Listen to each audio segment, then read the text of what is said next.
guys, welcome back to my channel, or if you guys are new here, hello, I'm Keaton and welcome back to another Vlogmas video. This is so much fun. Wow, I'm really living for this, so I'm glad you guys are loving the everyday vlogs. But today's video is going to be a little sit down video, kind of switching it up from the vlogs. I wanted to just sit down because I realized I hadn't done a let's talk video in quite some time. I kind of held off on those because I don't really know why I held off on those, but I was just kind of so into doing the vlogs and everything that I chilled out. But I asked you guys on Instagram if you guys asked me for advice. So basically, any of these Let's Talk videos, I ask you guys to ask me questions. They'll either be about me or they'll be advice about your life. I mostly like to focus on like things about you guys and just like advice you guys would want. So I try to answer you guys' questions the most as opposed to me. I mean, I talk about myself enough, like whatever.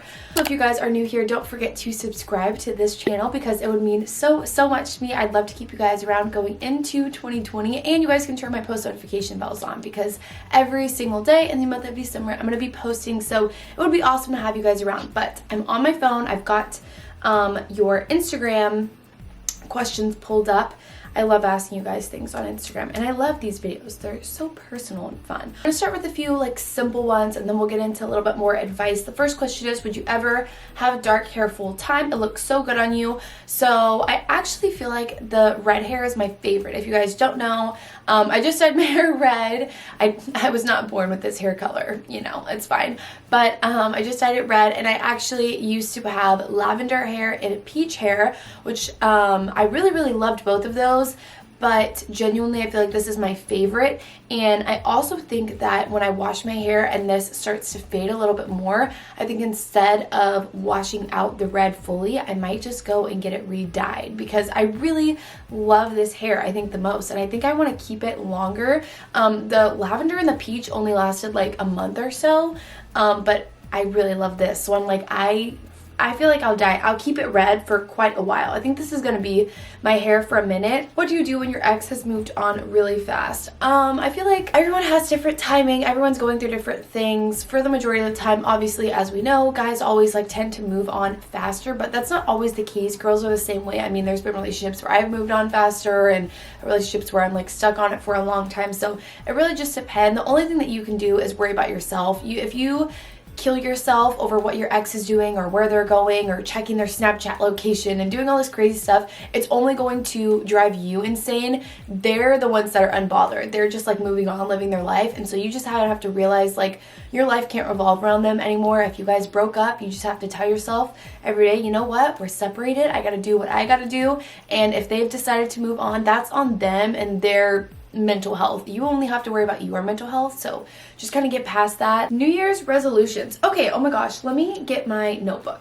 I actually was on the plane yesterday and I was just thinking about my year 2018 video. If you guys haven't seen it, I made like a recap of my year of 2018, and I was like, here's to 2019, and I was so excited for 2019. Like, that is so awesome, which I know you guys want another like year recap video, but I didn't do it this year, and I'm not making one this year. And the reason for that is because I really had a really terrible 2017, and so my mission all of 2018 was very centered around like being happy, living my best life, like doing whatever it is that I wanted to do, and it was coming from a very genuine place. And I feel like that's why the video did so well and why you guys loved it, is because it was very genuine to myself. I really like, that's just like what I wanted to do, and so I didn't want to force like, okay, well, like 2019 is going to be the best too, and we're going to record everything. Even though I've had a great year, it wasn't like something that was like on my mind to do consciously,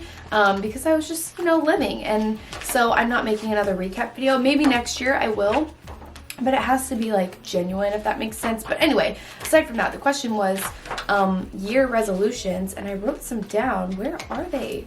I wrote invest in friendships because I feel like because I live in an apartment all by myself, that I feel like I just spend a lot of time by myself, which I really love. I really love living alone. I love doing things alone. I like thrive off of just like being in my own little like bubble. But I feel like sometimes I miss out on certain opportunities or like different things I could do because I like being by myself so much. And I do love it. Like, I'm not like, oh my god, I'm so sad, I'm miserable, whatever. But I feel like it's really important to not just like stick to yourself all the time. Like I feel like we do need like more meaningful like interactions and friendships, and so I want to in 2020 make an effort to like go on more trips, which is another one. Like I put travel because as we know, I'm graduating in May and I haven't been able to travel a lot during college. I mean, obviously I'm really grateful I do travel a lot, but there has been a lot of times where I'm like, oh, I really want to go here, I want to do this, and I haven't been able to because of school.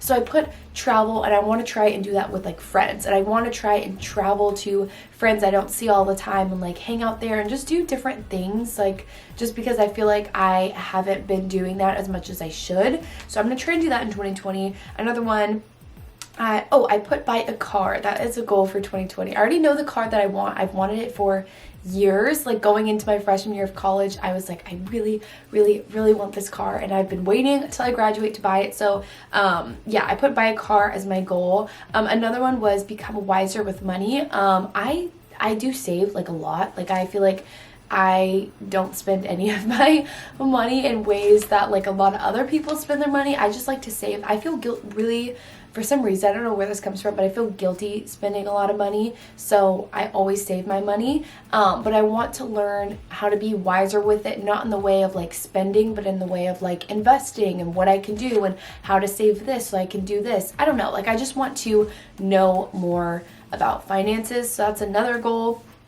And then another one I put was I kind of want to start a podcast, but I don't know, let me know your opinions on that. I kind of started the process of starting a podcast a month or two ago, and then I got so carried away with the launch of Twin Flames and doing so much other stuff at the end of the year. I was like, let me hold off on the podcast thing until I have time to actually focus on that, and maybe it will be easier when I graduate, because then that'll be my next thing to do. But let me know if you guys would even want me to start a podcast. I really love these types of videos, like advice videos and talking to you guys, and I think that I normally upload them like 30 minutes or so on my channel, but having them in like a longer form of podcast while you guys are like driving or whatever would maybe easier. So those are my 2020 goals as of now. I feel like I might fill some of those out like later on before the end of the year, but those are my 2020 goals. Would you and Brandon move in together before engagement or marriage? I've always said I would never, not even just Brandon, I've always said I would never move in with my boyfriend. That's just my preference. I would maybe if like I was engaged or we were like about to be married, I definitely would, but I personally do not want to move in with my significant other before we're engaged or married. That's just my personal preference. Have you ever ended a relationship on bad terms, romantic or friendship? Yes, I have. Actually, okay, so most of my past, like even just friendships and relationships or whatever, I don't really have on bad terms. I think there might be only like 2 people in my life that I literally will never speak to again, blocked on all forms of social media. Like I think there's really only 2 people in my life that are like that, but I just don't feel the need to do that. Like no matter what the situation was, I'm just like, I really don't care. Like if we were like friends and then we just kind of stopped or we had a falling out, like I'm not gonna block you, I'm not gonna like talk crap about you, like it's whatever. Like who, at the end of the day, who really cares? Like you're gonna get over it in like a few months, so it's just not that deep to me. So I do have like only probably 2. I have like 1 friendship that ended badly and 1 relationship that ended badly, and those are like the only 2 that I would say we are never gonna be on good terms again. How do you deal with meeting the right boy at the wrong time? See, I don't really like believe in meeting someone like right. I don't know. I just think like if they're the person, then they're the person. There's always going to be excuses. Like no matter what, it's going to be like, oh, well, I'm going to college, or oh, well, I just got this job, or oh, I got to do this. There's always going to be excuses. If it's the person, then it's the person. That's what I believe. I believe like when you know, you know. And so if you're like talking to someone and then they're just kind of like, well, I mean, it's just not very good timing, or I'm not ready for a relationship, I just got out of them. I just don't think that that's true personally. Like I just don't believe in that. Maybe that's just me being stubborn, but really in like any of my past relationships or even in my friends' relationships, like I just know that I feel like that is an excuse, like right person, wrong time. I don't know. I don't believe in that. If I'm not the one for you now, I'm not gonna be the one for you in 2 months. Like you should have got me while you could, you know? Did choosing not to drink affect your college experience at all? Yeah, I would definitely say so. I mean, warranted, I joined a sorority for friends, but also it's hard just being in a college environment, not even just in a sorority, just literally in a college environment, especially when like I'm a freshman and then I make senior friends and they're already 21, so they drink, you know. It's just hard not being able to go to certain like social things because you know that everyone there is just going to be like belligerent. So it did kind of affect my college experience, just because I feel like I never went to a lot of the things that a lot of other college kids went to, which is fine. That's my choice. Like, it's not like I'm butthurt about it, but I know I didn't go to a lot of things. I never went to a sorority formal. Like, you guys have probably never seen me at a sorority formal. You guys have never seen me like going to frat parties or date parties or whatever, just because of that. It's just not my thing. So I feel like it did somewhat affect it, but I don't think it really affected it that negatively. Like, I feel like I had a great time. I'm here to get my degree is what I'm here to do. So advice for a person who wants to become an influencer but doesn't think that they can. At the end of the day, you're the only person that is going to be like you're your own hype man. Like, no one, I feel like now, even when I started YouTube, which was like a while ago, and it wasn't that fun to do, and like everyone was like, you're literally so stupid, I was the only person that was like gassing myself up for it, if you know what I mean. Like, I was the only person that was like, wow, like I really want to do this is so much fun. No one was like my person that was like, yeah, you got this, like you can do it. I had to start on my own, and I feel like that's still how it is now, but it's different because everyone wants to do it. Like, everyone wants to be an influencer because everyone knows that, oh, it's a job and it's fun and you get free this or free that or whatever, but you just have to realize to do it for the right reason. You're the only person that's going to believe in yourself. So if you're asking for advice for a person who wants to become an influencer but doesn't think they can, you have to be confident enough in yourself to know, like, I can do this, I got this. Like, doesn't matter what people say about me. You have to have really thick skin, and be able to just like be yourself online, be authentic, because people online are able to tell when you're phony. Talk trust in your relationship. I date long distance too. Love your channel. So I feel like that's one of the biggest things I always get questions about, is about like, how do you do long distance, or how do you not have trust issues or whatever. Every relationship is going to have different trust issues, and especially when you're long distance, you're going to be more insecure than you would be if you were like seeing each other all the time, but you can still have the same amount of trust issues even if you guys live like right down the street from each other. So my thing is you just have to communicate and be 100% honest from the very beginning of the relationship, because if you start a relationship on lies, or you've lied about something in the beginning and then you kind of start dating, it builds up. And so my thing is like, you just have to be open and honest from the start of the relationship, because for me, if I get into a relationship and they've lied about something in the past, it automatically changes like the whole path of our relationship. Like, I just think, okay, they are a liar. Like, even if it was just like a small white lie, for the rest of the relationship, that's what I'm gonna think. Oh my gosh, what is this?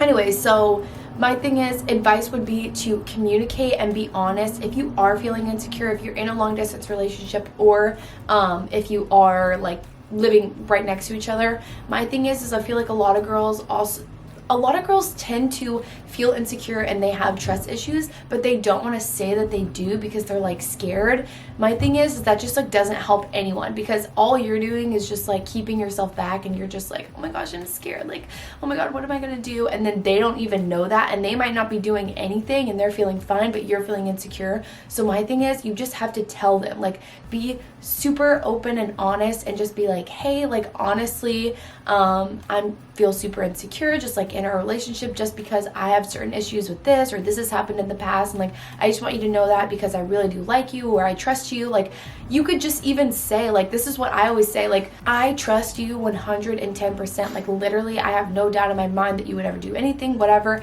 but I just have issues like within myself. So if we could just like communicate more, or if you go out here, like, always just text me back. If you go somewhere, let me know where you're going or who you're with, like, not in a controlling way, but just like a, listen, I have issues, and like, if we have to work through this, then we have to work through it. And you just have to be able to communicate that, because hiding it and keeping the issues that you're having within yourself isn't going to help, because if the other person doesn't know, then they can't help you. Is it annoying traveling with a bunch of people who are also vlogging? No, I don't think it's annoying. I actually think I feel like I don't see a lot of like my YouTube friends as often. So when we're all on a trip together, it's almost like refreshing because I hang out with so many people who don't do social media as a job. So, which I love a lot, but I just feel like I need other people to relate to, and because we all have the same job, like we can always talk about things like together and we just get it and it's so much easier. So I don't think it's annoying. I find it really funny when we all have our cameras out. Sometimes it's like when we're in public and everyone's like looking at us, we look like those people, like literally there's like 7 of us and we're all vlogging the same meal at dinner, and it's like, okay, that's a bit much. But I don't find it annoying. It's our job, that's what we do. So advice: when is it worth putting work into a relationship? I feel like this is so hard because there's so many times like people get into relationships and then they think like, oh, well, like I can just stick it out, or he just needs a little help here, or oh, it just takes some time for him or her to come around or whatever, and then you end up in a cycle of like a really toxic relationship because you're always trying to fix the person, but really they're not even trying to be fixed, they're just like stringing you along. So it's really hard to differentiate like when it's time to cut it off and when it's time to like actually focus on making the relationship better. I think it just always has to be 50-50. Like I think you just have to make sure like I'm not the only one that is putting work into a relationship, because when you start to realize like, okay, like I'm trying to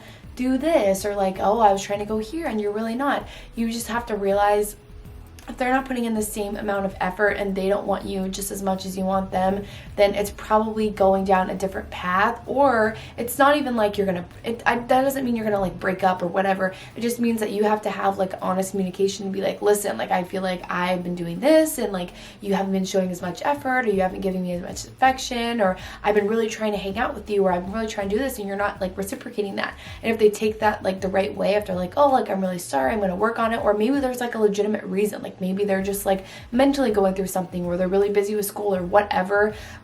If they are like giving you reasons as to why they're like that, then it's time for you to pull back a little bit and like not be so on them trying to make the relationship work. If they are physically or mentally or whatever just like not there, then you need to just pull back a little bit, as to where a lot of girls will just like try and like fix the situation, like, oh, you need help with school, like I can help you, I can be there for that. Like how about you just give them a little bit of space, and if they come around to it, then they come around to it, but don't be so like try hard, you know. Where do you want to live post grad? I'm still going to be living in Arizona. I really love Arizona, so I'm going to be staying there. I'm renewing my lease, I believe, in my apartment.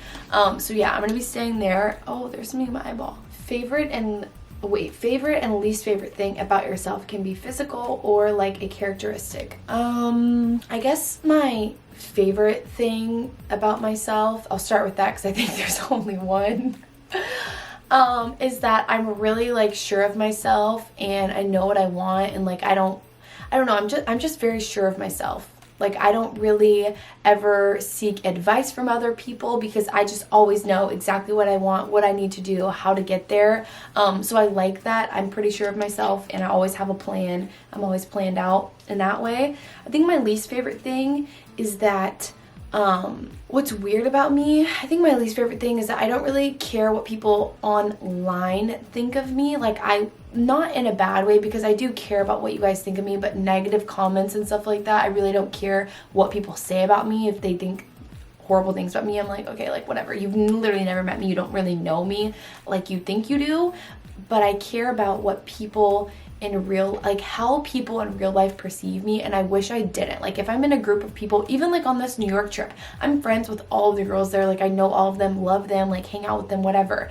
But even like in certain situations, like I find myself sitting at dinner or sitting in like the room, or like everyone's talking, and like I just feel myself sitting there like quietly just being like, I mean, do they think that I'm like this? I hope they don't feel this way about me. Or I'm just like in my head a lot about people close to me, how they perceive me. Like I don't want to come off, I feel like I come off in group settings, and then like when I'm meeting new people or hanging out or whatever, I feel like I come off in group settings as like, I don't know, I just feel like I come off as like stuck up, and I get so caught up thinking like I really don't want people to think that about me, I hope they don't, blah blah blah, and I just stay quiet, my camera cut off. But I don't know, I just get really, really in my head. So I feel like that's my least favorite thing about me, because I feel like it stops me from making friends or hanging out with people, because I don't want them to think of me in a certain way, and so I just like avoid the situation at all costs. That's why I was really grateful for this New York trip, because I was like,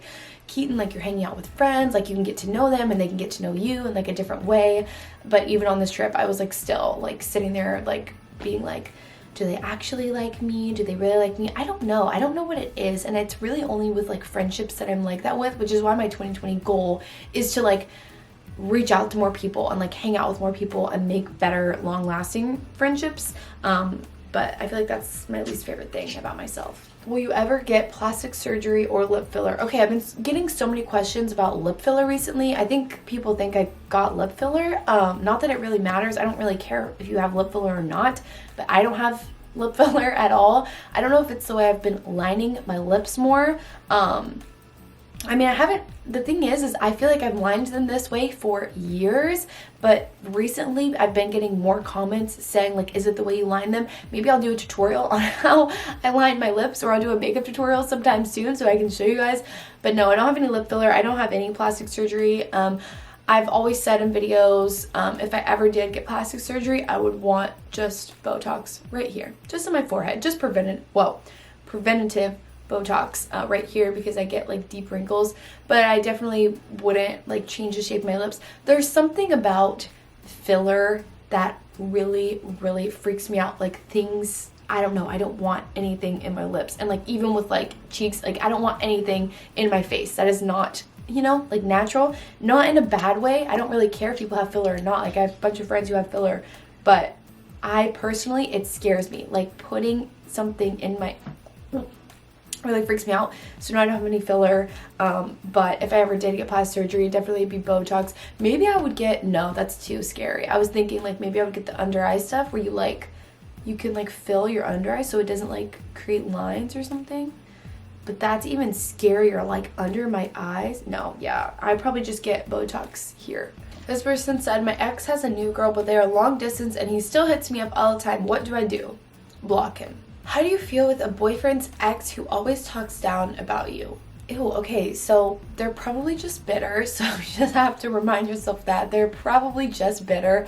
But I can see that would cause a lot of insecurity, just because it's like they've been in a relationship before, so you're like, why are you talking about me, or why are you talking down on me? Like, do you know something I don't know? It just causes a lot of insecurity. Again, like I said, you have to let your significant other know. Like, let your man or your girl or whatever know, and just be like, listen, like, I really don't appreciate your ex talking about me. Is there something you want to tell me? Like, why are they saying this, or why are they talking bad about me? I feel like you shouldn't address the situation. Like, I wouldn't go and text their ex and be like, why are you talking about me? Like, that's literally so rude, because then you just look like it's affecting you. You just kind of have to let it roll off your shoulder. But I feel like you can definitely let your significant other know, like, wow, this is really bothering me, because you kind of need some validation from them. Like, if I were to tell my boyfriend, like, wow, I really don't like that this person is saying this about me, like, why are they saying this, whatever, I would be seeking validation. Like, I would be wanting him to be like, it's not like that, like, you're the person I want to be with. You need that validation.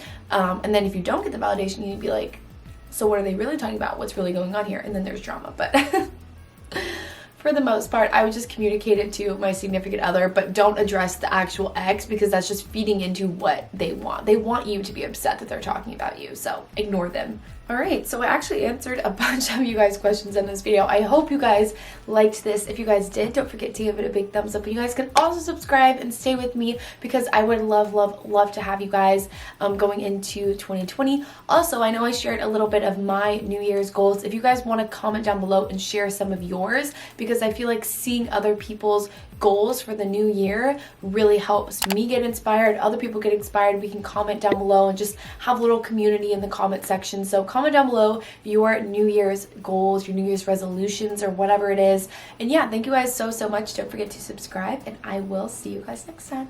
Bye.